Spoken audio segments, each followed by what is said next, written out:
And you might ask, well, if this pandemic is fake, why are the numbers going up?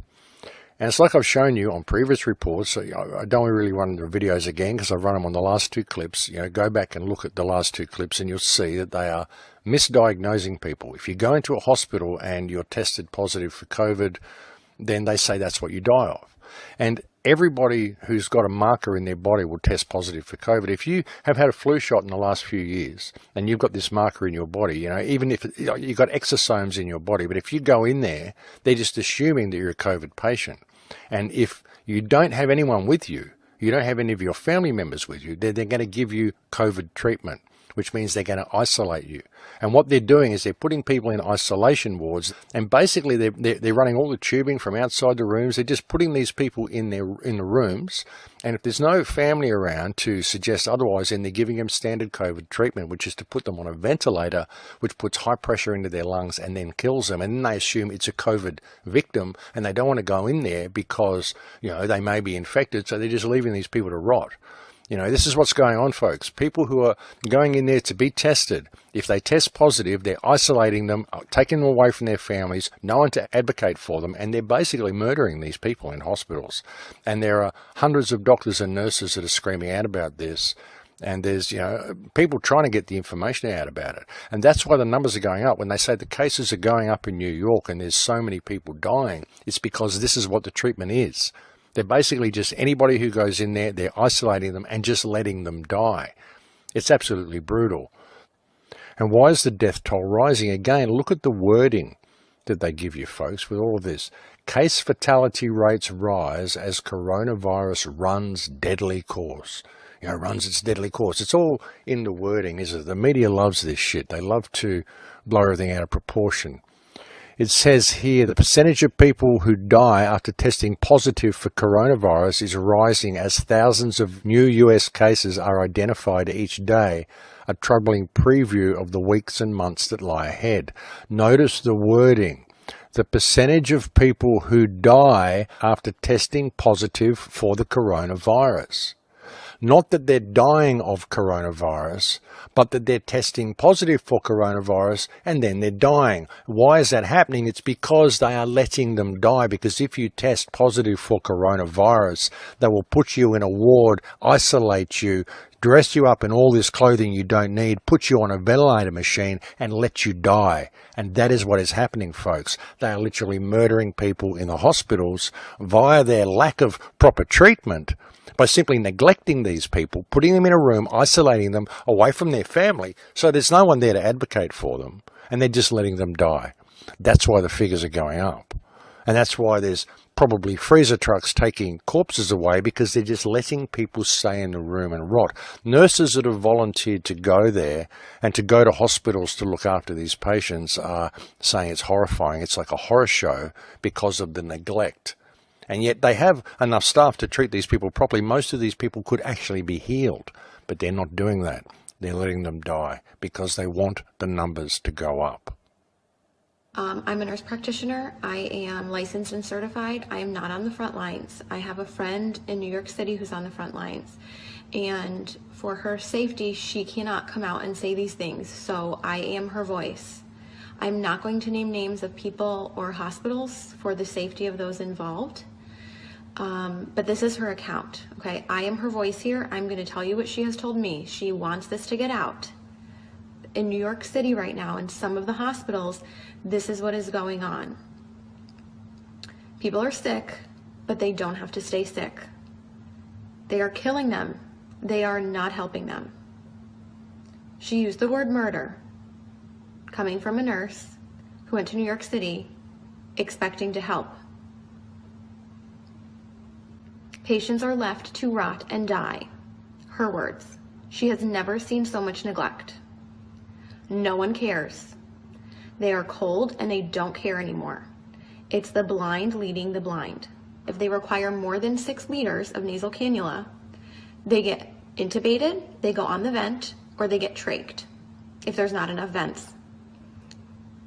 They don't get high flow, no non-rebreather, no non-invasive ventilation, no CPAP, no BiPAP. They're on a closed system, the ventilator, which, by the way, I know a nurse in Florida who was fired for exposing that about CPAP and BiPAP and patients being put on the ventilator, like straight away to the ventilator. The patients don't know any better. They don't have family with them. There is no one there with them to advocate for them. So they are scared and they give consent. The ventilators have high PEEP, high pressure, which then causes barotrauma. It causes trauma to the lungs. Dr. Siddell, Cameron Kyle Siddell, a few weeks ago put out a video. He's in New York City, and he put out a video saying something is not right, like we're not treating this correctly. We're doing something wrong. This doesn't make sense. They pulled his video from YouTube and they took him out of ICU because they couldn't have one doctor going against the grain, going against their protocol. The protocol is propofol or some kind of sedation because they're on the ventilator, and IV antibiotics. She says this is a nightmare, it's out of a horror movie, and I don't want to be a part of this. There are people who are a full code, and yet if they crash, they're not doing compressions because it will spread the virus. Full code, not doing compressions. Family is not there. They have no one to answer to. No one is being held accountable. A code was called and no one came. So sometimes they're not even resuscitating people. Again, left to rot and die. There are doctors all around the world sounding the alarms. These are the drugs that work. This is the pathophysiology of the disease. This is what's happening. And for some reason, it's not changing. Even though we know, some of us know what's going on, nothing is changing on the front lines. They're not going into rooms.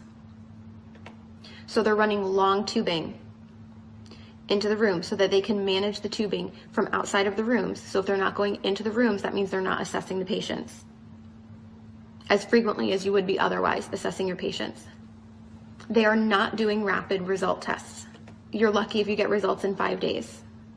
Okay, this is coming from my friend who is in New York City right now on assignment, who went there to help, and this is what she's finding. It's a horror movie, she says, not because of the disease, but because of the way it's being handled. She said we need help, and people are sitting there waiting in the hotels, money, I guess, being paid, it's being paid for by FEMA, and yet they're still understaffed, and there are hundreds of people, hundreds of nurses in the hotels waiting to be called onto a shift. So there is manpower enough if the goal were to actually save people, but resources are not being utilized properly or to full capacity in a way that maximizes the patient benefit or improves the outcomes. So nurses are being celebrated as heroes, right? We see how like the fire trucks and the police are like lining up and practically having these parades and celebrating them as heroes. And don't get me wrong, I'm sure in some parts of the country and other ICUs, I have friends that are working on the front lines in ICU and they are good nurses and some of them are heroes, but we have nurses being celebrated as heroes who are killing people. They're not heroes, and they're being brainwashed to think they're doing something great just by going to work because they're brave enough to go to work. Well, what are you doing at work? You're certainly not saving people if you're not even running codes. You're not even going into patient rooms. You're a coward. You're hurting people. You're killing them. You're contributing to the problem. I know I'm going to get hate mail for this, and that's fine, because people are dying who don't have to die. Again, there's no family there, so no one's being held accountable. And once these people get intubated, they're being scared into giving consent to be intubated, and then for a lot of them, it's over. And there's nobody going to be held accountable, and there's nobody looking out for them. They are completely by themselves. There's like a total lack of critical thinking. It's out the window, and people are scared to speak up. And one person alone isn't going to change the overall culture of a hospital or a system or a city. Like I said, Dr. Cameron Kyle Sidell's video was pulled from YouTube, and he was pulled from the ICU for sounding the alarm and going against the grain. So people are sounding the alarm. It's just not changing anything, apparently. So what can you do? Buck the system. I'm really fortunate I don't have any family in New York City that I personally have to worry about. If there are people that you are worried about, or maybe it's not even New York City, maybe you're in another city that's being really hard hit and you're just hearing really bad things coming out of that city, buck the system. Something is wrong in the system. So go against the grain. Request records immediately. Your loved one is not going to have you in there advocating for them once they go in. You're not allowed in. The only reports that we're able to get of what's going on are coming from the inside, and people are afraid to speak out. People have lost their jobs. Do not give consent for intubation if you don't want to be intubated. As soon as you give that consent, you might not come out of it. Please share this video, make it go viral. People need to know this. This is the truth of what's going on from my nurse friend who's in New York City right now on assignment. This is murder, she says. People are being murdered and no one cares. Horrible care. So basically, folks, they're just disappearing people into these COVID wards, into these isolation wards, and that's the last anybody's seen them. So how difficult would it be once they've got everybody locked down to say it's spreading in the home, and now we have to take people from your home? Oh, gee, sorry, they died, and they can just use COVID-19 as the excuse. Do you think they'd do that? How difficult would it be for them to do that, folks? This week, Dr. Michael Ryan, he's a leader at the World Health Organization, announced that in response to the spread of this virus, authorities may have to enter people's homes and remove family members, presumably by force. In most parts of the world, due to lockdown, most of the transmission that's actually happening in many countries now is happening in the household, at family level. In some senses, transmission has been taken off the streets and pushed back into family units. Now we need to go and look in families to find those people who may be sick and remove them and isolate them in a safe and dignified manner. Patients are left to rot and die. She has never seen so much neglect. People are being murdered and no one cares. So they're creating this whole situation, and it's being done deliberately, folks, and there's a deeper agenda to all of it. And I'll get to that in a little bit as well. You know, but all of this stuff they're doing, folks, you know, making people wear masks and all this sort of stuff. These masks do not protect you from, even if coronavirus was real and it was what they say it is, these masks don't protect you from it. They're not designed to protect you for that. These are masks that you wear in surgery so you don't spit on the patient or spit in the wound or have anything come out of your nose or mouth, any droplets. That's all they do. They don't stop things breathing anything in.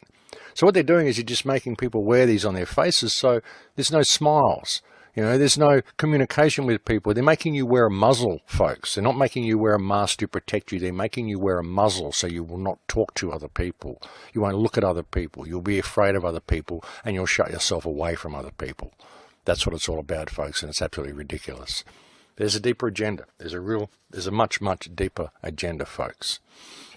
And, you know, this tracing app as well, you know, it's all going this direction of this new world order, and you know everything that they're doing checks all the boxes, folks. Coronavirus is way too convenient, checks way too many boxes for this to be anything else but a setup.